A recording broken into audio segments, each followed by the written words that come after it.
Today, we're diving into the critical world of cybersecurity with our special guest, Sly Cotton. As organizations face ever evolving digital threats, the role of a chief information security officer has become paramount. Join us as we explore the intersection of cybersecurity and executive hiring, uncovering insights that could shape your company's digital future. So, with that, Sly, welcome to the Software Spotlight. Thanks a lot. Happy to be here.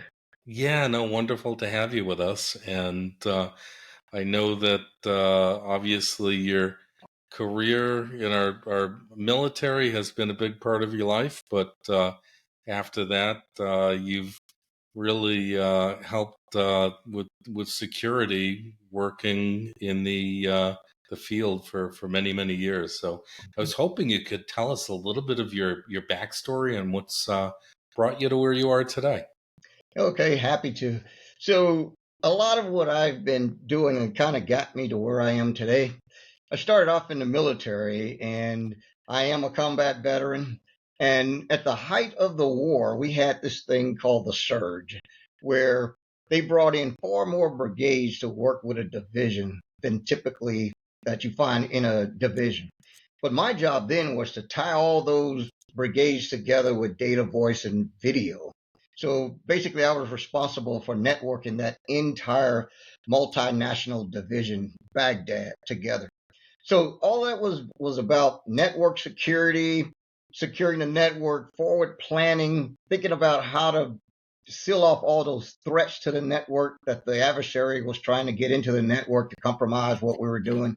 And from there, once I retired, I went into the private sector and basically started working for Fortune 500 companies doing the exact same thing.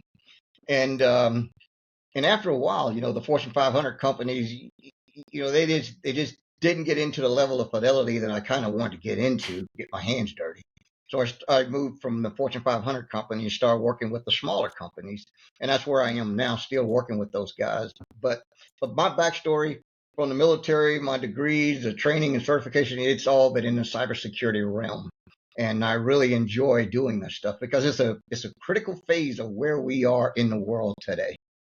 Absolutely, and you can't turn the news on without hearing the word cybersecurity. So, That's so where is it that you're working today, and what is your day to day?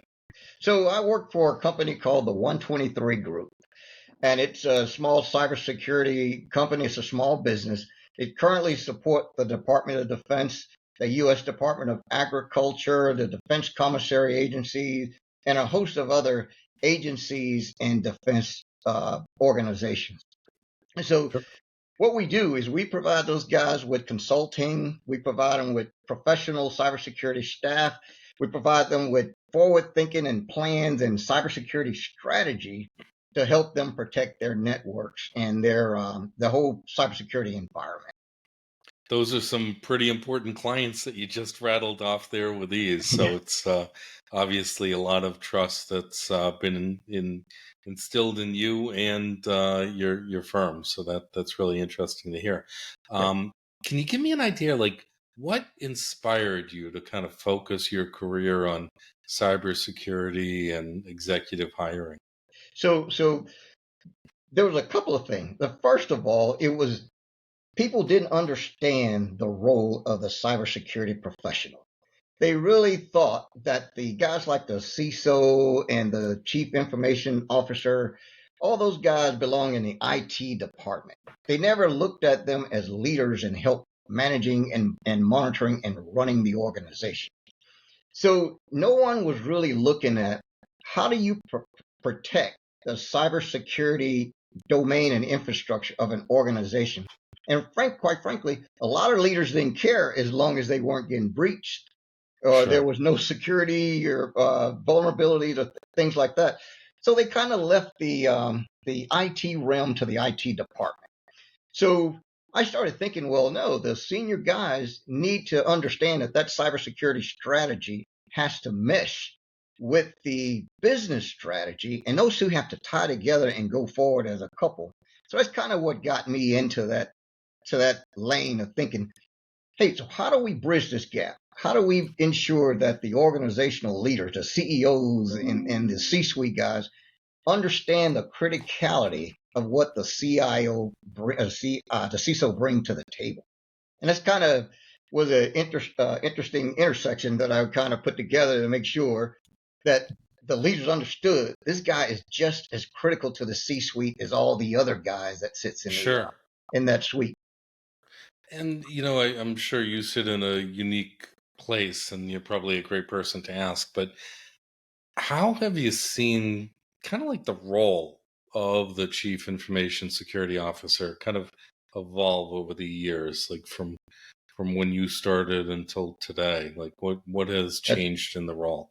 that's an outstanding question because in the past, and it's not so much now, but in the past, when the C-suite met, they'll ask the CISO or the IT manager to brief us on where we stand as far as protecting the network.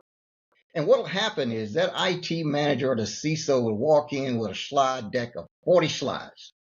And right there, they've turned off all the leaders. So they'll basically, all the leaders were thinking, the CISO just really doesn't understand the business if it takes him 40 slides to explain where we are and where we need to be. But in that CISO mind, he's thinking, hey, the leaders don't understand because I got to go into this level of fidelity to make sure they get the knowledge they need to make informed decisions. So that's kind of where it was in the past. Now, with talking to leaders and talking to CISO about bridging that gap, the CISO can stand up in one slide and go, hey, here's all the vulnerabilities. This is what we got to do to protect the network. And they're seen kind of not as equal, but on a more level platform than they did in the past. So that role has evolved because you can't even go home now and not have the internet in your house and function properly. And because people have tied their refrigerator, their lights, AC, everything to it. So in the business world, they got to understand the strategy that the CEOs put forward to manage, grow the business, operate the business. It is inextricably linked to the IT network and infrastructure. So that role of the CISO has evolved tremendously from what it was in the past.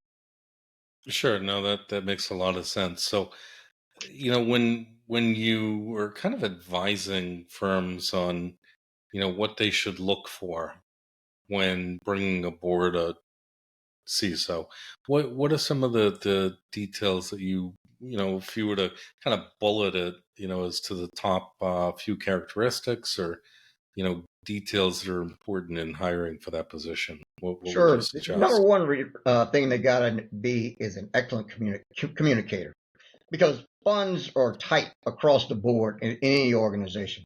But if the CISO cannot communicate his geek speak into operational requirements for the organization, then he's lost the battle to begin with. So that's the first thing. He has to be an excellent communicator. The second thing is he has to understand the business of protecting the infrastructure of the organization. That's always critical. The third thing is Sure. got to be somewhat of a visionary and a lifelong learner because the cybersecurity threat domain changes daily, sometime by the hour, sometime by the minute. So as soon as the adversary has developed a new threat to the infrastructure of the network, the IT department or the CISO, they got to understand how to combat that and then focus on what the next challenge is.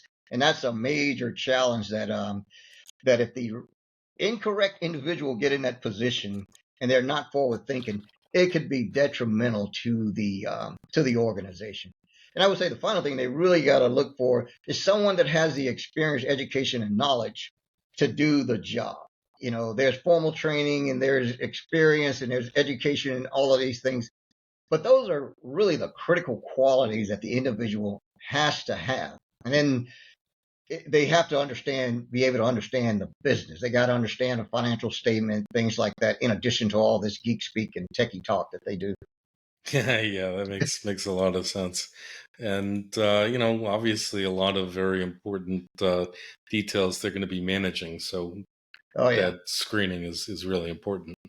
Now, what do you see as, I guess, like, when you're thinking about some of the challenges that they're going to face, and maybe they're the same challenges that businesses are facing today when it comes to cybersecurity, but what is it that they're going to see when they get into that position and kind of get started? Maybe is it going to vary across, the organizations if they're walking into a role where there's never been a CISO before Mhm. versus walking into a role where some of that existing infrastructure might be there and may need to be overhauled in some Oh ways. yeah. Yeah, so some of the challenges those guys are going to face immediately is they got to make sure that the cybersecurity strategy aligns with the business strategy. If there's a disconnect there, then they got to take a step back and figure out how to get those two into alignment. And then, as always, the threat is going to change. They got to figure out what it is that business needs to focus on to keep them safe, because the CEOs they talk. And Yeah, when one CEO talked to another CEO and said, "Hey, I see that you got hit with blah blah blah, and then what do you think we need to do to ensure we don't get hit?" So that IT manager, that CISO, got to go back and say, "Okay, here's where we are. Here's where what I think the risk is and the probability of that attack happening to us." So that means they got to understand his internal organization, what he's doing to protect that infrastructure from those external threats. But that those seem to be the biggest thing, that biggest obstacle they'll face in the beginning. makes a But I lot of would tell you, sense. when those guys start looking at who they should bring in, what you'll find is you have great techie people and you have great leadership people. You may have a guy that has been a techie for 15, 20 years and just go to work one day and say, "Hey, I've been here 20 years doing all this IT techie stuff, and I want to be a manager. I want to move up to the C-suite." Well, I would tell you that might be the wrong guy, because he doesn't understand the leadership, the business Yeah. side of the house, or any of that stuff. But so you got to kind of weigh the issues there. And for a new CISO, is it important to be able to build a team and to bring in the Oh yeah, right people? Yeah. that's where the leadership skills come in, because if you can't build the team, build and lead that team, you're going to be in trouble.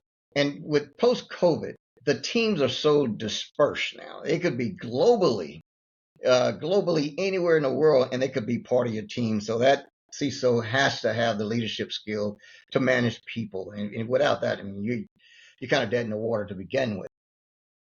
Got it. And will the role kind of differ based on the kind of organization that they're in? Like, let's say Yes. they're working within like a SaaS operation versus, a government entity versus a private you know, Oh, consumer distribution company. So, for sure, and the regulatory compliance, it mhm. will differ as well, and that's where they have to be well abreast of the regulatory compliance. Because if you're in the medical field and you don't understand the HIPAA requirement, the Health Insurance Portability and Accountability Act, you could easily violate those. And if you're in the DoD space and you don't understand the DoD security requirements, you can easily violate those. And then there's all these other security aspects, like the NIST requirement, the NISPOM, and all these other acronyms out there. So it depends on the organization that you in and the field that you're supporting, that market space. Those CISO requirement will vary, but there are some underlying characteristics there that kind of, regardless of what field you're in, you need to have those skills and capabilities. Yeah, and I think it's so interesting. I've seen, organizations go through different audits and compliance and all of that. And, some companies will honestly just check the boxes and say we comply. And other companies really take it to heart and really, you know, live and breathe the compliance and understand that it's part of the overall, direction that they need to be heading in order to become compliant, stay compliant, and protect the jobs of everyone working in their organization. Oh yeah, yeah. And I always tell companies, hey, look, if you're compliant, stay compliant. That way you don't have to get ready to be compliant when an audit happens, because those rules change quite a bit as well, and when you are found to be out of compliance, your reputation it takes a ding, Yeah. and no one wants to be or do business with an organization that are not compliant with all these rules and regulations. You hear that term zero trust all the time.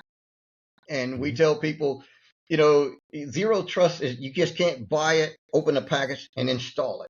It's things that you have to do to ensure are in place over time to secure your organization. So it's one of those things that's constantly evolving, but you got to understand those rules and regulation, and you got to abide by those. Especially if you want to do business in the government side of the house and a lot of the private sectors as well. So, how do companies kind of balance those needs, between innovation, growth, compliance? What is the happy path in between?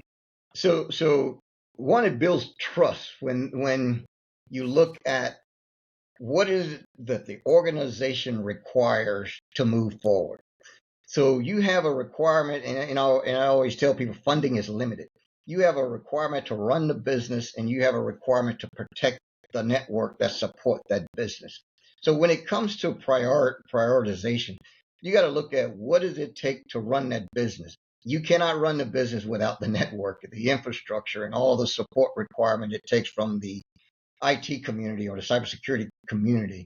So it's about prioritizing the competitive market, your competitive landscape, the trust factor you want to build by letting the world know you have a secure infrastructure and secure company if you want to do business with us.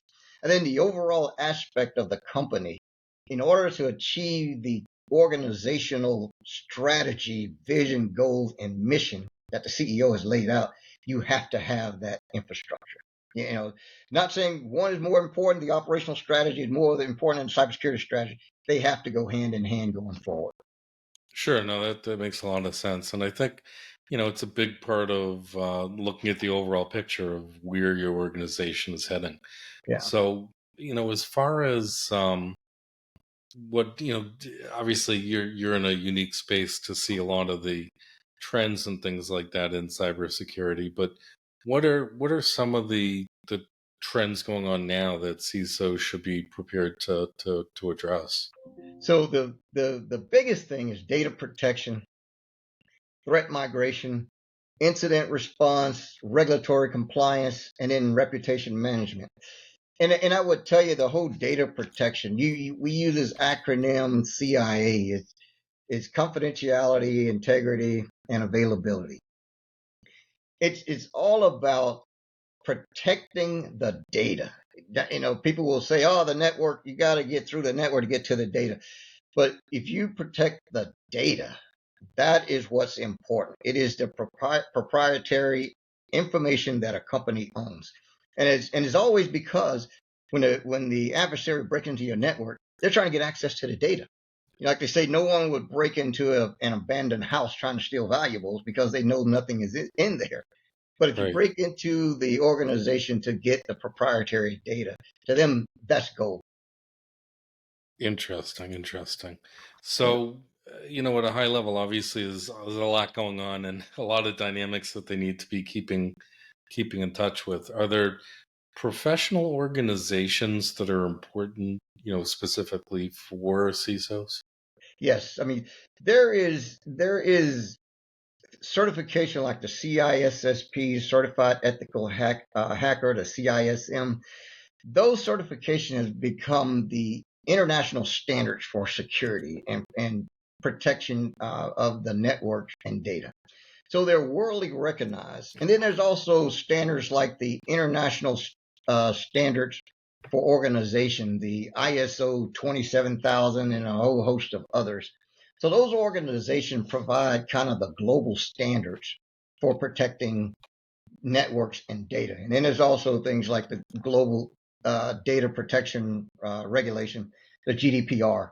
Those Sure. organizations that run those particular certification requirements and regulations, those are kind of the gold standards across the globe. So wherever you go and they see that your organization have those certification and those standards, they know you have an in-depth knowledge of what it takes to secure your organization and your network. Sure. No, that makes great sense. So, you know, I guess how important is it for a CISO to have both technical expertise on the job Yeah. and, business or managerial acumen? Like, can you So kind of weigh those two? oh yeah. So the technical proficiency that kind of knows it. Let the world know and the organization know that you understand your job and you know what it takes to run the organization. The operational side of the house, you have to understand what information that requires protection. Typically, you sit down, you talk to the leadership and say, hey, here's the priorities. We're going to protect all this data. We're going to align this with the security strategy. But if you have that technical proficiency and those leadership skills and those two, when big things happen, like incident response, you'll know what to do in the case of a critical incident. You'll know how to protect the data. You'll know what to restore once a major incident happened. So with the technical proficiency, your leadership skills, you can pull the team together and you can kind of recover the organization, one, much faster from a major incident in any other organization. Two, you lead into that role of protecting the organization from even further damage for when an incident happens. So those skills become very important. And then, if you got those two skills, like the technical proficiency and the soft skill, the whole risk mitigation plan for an organization goes down significantly. It really does.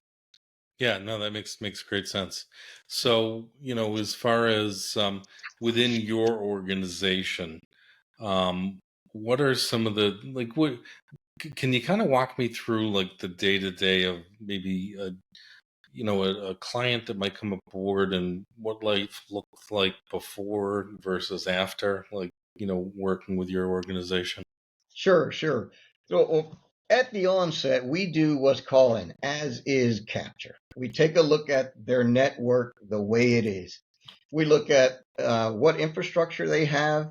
We look at what end users capabilities are, how many end users they have, how does the end users connect to the network? Do they connect remotely because they work from home? Are they in an office building? We do a complete capture of the as is infrastructure and network. From there, we assess that as is infrastructure and we tell the organization, here's where you're vulnerable. Here's where you need to do add more protection. Here's where you need to do this type of hardware, software, whatever the capability that is required to fully protect that organization. And it doesn't have to be software, hardware all the time. It could be a process change, the way you do things could be done differently. It could be the people just like training. Just they need training. They don't fully understand the impact if an incident occurs. So we look at the full gamut of what the organization is currently, and then what it would take to reduce the risk for that organization, to bring them into compliance, all the regulatory requirements and things of that nature. So that's kind of what we do at the onset and kind of walk a business through. Okay, no, that makes a lot of sense because I think obviously having a structured process in place is really helpful to understand what it looks like and what an engagement looks like. Do you maybe have, and obviously with the nature of what you're doing, you don't have to, speak to any specific organization, but can you give maybe a real life example of some work that your team has done and how it's benefited the client in terms of, Yeah, right. So one organization we went in, it's a classified organization, but we went into the organization and basically they had zero confidence in their ability to protect the network with all the ransomware. There were phishing emails coming in daily. And we basically sat down with those guys and say, you don't need to change any of your hardware. You don't need to change any of your software at the moment. It was all about training the end users or the operators on what to look for a phishing scam, what to look for, and how to use the resources really that they have in front of them. So we sat down with that organization. We trained all the end users. We call it a safety stand down day. Train all the end users. Here's what to look for in the phishing scams. Here's what to look for in all these other emails that you get that looks official. If you click on them, this is what happened. So we after we trained the end users, we talked about the network and big pictures. And at the end of about 6, 7 days, the confidence that the organization had in their ability to protect their network, it went through the roof. They basically said, "Hey, look, we went from like a 10% confidence that we know what we're doing to about a 95% confidence that we're doing all the right things, but there's some things we just got to change." So that was a good thing, and like I said, it was a classified organization, but all the things that they did, it could have strategic impact if the wrong individual did the wrong thing, clicked the wrong link, and allowed an adversary to get into a classified network. And once they get in, they could go all over the place. And that was some of the things that we train the operators on. And half the time you got good people. Most of the time you got good people doing want to do great things, but it's those little things that they'll just become oblivious to. That, hey, this looks real, so I'm going to click on it. And Yeah. next thing you know, their network is compromised. Wow. Yeah. No, it's that fast and that crazy. Yeah.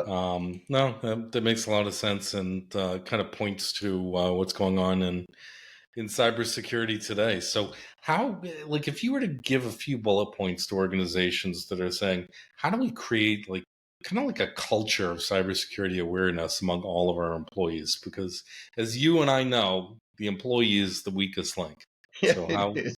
how do they start with that? Yeah, for number one, they have to do annual cybersecurity training. They got to make that mandatory. The organization got to make that mandatory. They got to do the annual training. Two, you got to let them know the importance of what they do, and then where they fit in the big picture if there is a cybersecurity threat and if it happened, and the role that they play. So if an employee understands that, they're trained to do this, they will go a long way toward defending the organization at their level. But most employees just don't understand that, you know. But I would definitely ensure the organization train the people, let them know where they fit into the grand scheme of things, and talk to them about the cybersecurity strategy and the organization strategy from a big picture perspective. If they do those things, I think it'll bring cybersecurity awareness up tremendously within that organization. And I would Perfect. tell No, any that organization to helps out do a that lot because a because I lot of them, think a lot of organizations are saying, "Hey, where do we even get started? What's the first step?" So, and I guess in thinking about things like obviously artificial intelligence is new on the horizon oh man, and I think we ever froze. changing. What kind of like what kind of role does AI play in modern cybersecurity I think we strategies? froze.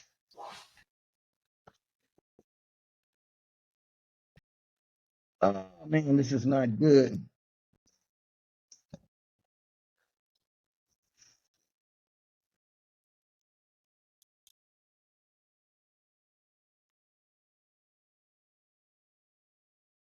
Uh,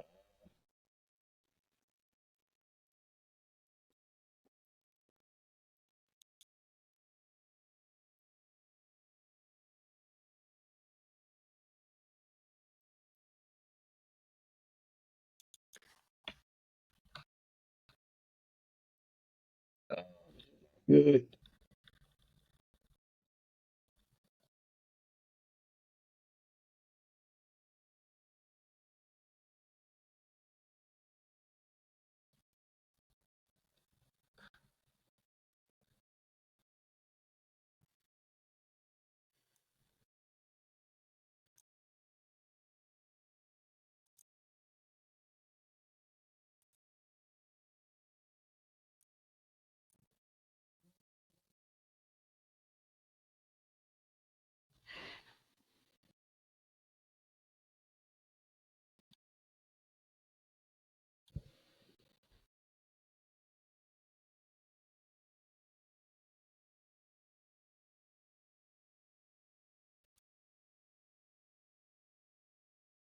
Okay, are we back? Okay, can you hear me? Hey there, Sly. Yeah. So anyways, what I was wondering, overall, if you can give us an idea of, as organizations are looking at evolving threats like AI, Mhm. what would you say? What role does AI play in modern cybersecurity strategies? So AI is there's benefits, but people just cannot rely on it. So AI is not designed to replace people. AI is designed to assist individual in doing their job more effectively and efficiently. Because with AI, it is designed to take a huge amount of data, analyze it quickly, and give you a response. So you got to use AI, the good pieces of AI, and implement it into your strategy going forward. But the dangers of AI is you start relying on it too much.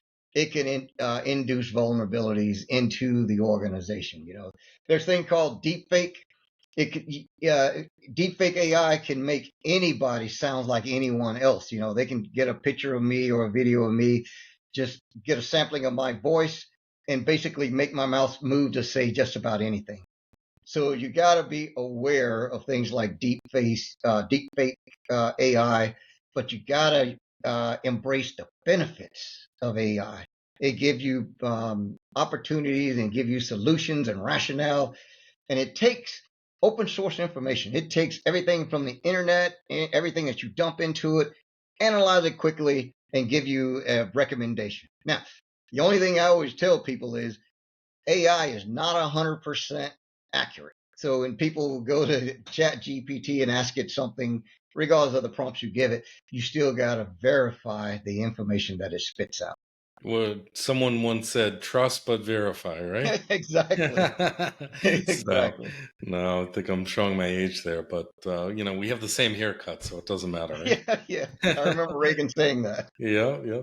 But at the end of the day, I think that's a really good deep dive on cybersecurity. And for any of the folks and executives listening to the podcast who are looking to reach out, we're obviously going to leave a link in the show notes for people. But just to give you a shameless plug, I heard you have a book that might help people out. Oh yeah. So I have a book called Cyberspace Guardians. And what I would encourage people to do is read the book. And you can get the audio now for like 99 cents. The book is significantly discounted as well, added to your library, but it gives you an overall picture of where the organization should be and where they're trying to go and what they should look for in an individual that they hire to bring on to protect their networks and security. So the book is called Cyberspace Guardian. It's on Amazon now. Take a look at it, give it a read, and it'll provide some great insights into the future of cybersecurity. That's fantastic. So, Sly Cotton, really appreciate you joining us on the Software Spotlight today. And coming up on our next episode, Roy Osink, the visionary behind Be Different or Be Dead. Roy is a former president and CMO with over 3 decades of leadership experience. He's going to be joining us to share his groundbreaking strategies that led to $1 billion sales milestone. So get ready for an audacious journey through Roy's game changing moves in business and life. So that's coming up on our next episode. If you're not already signed up, head over to softwareoasis.com, register for our weekly newsletter to receive updates on the latest in software and tech, and join us for our upcoming webinar each Wednesday at 1. And once again, Roy, thanks for joining us on Software Spotlight. Thanks for having me.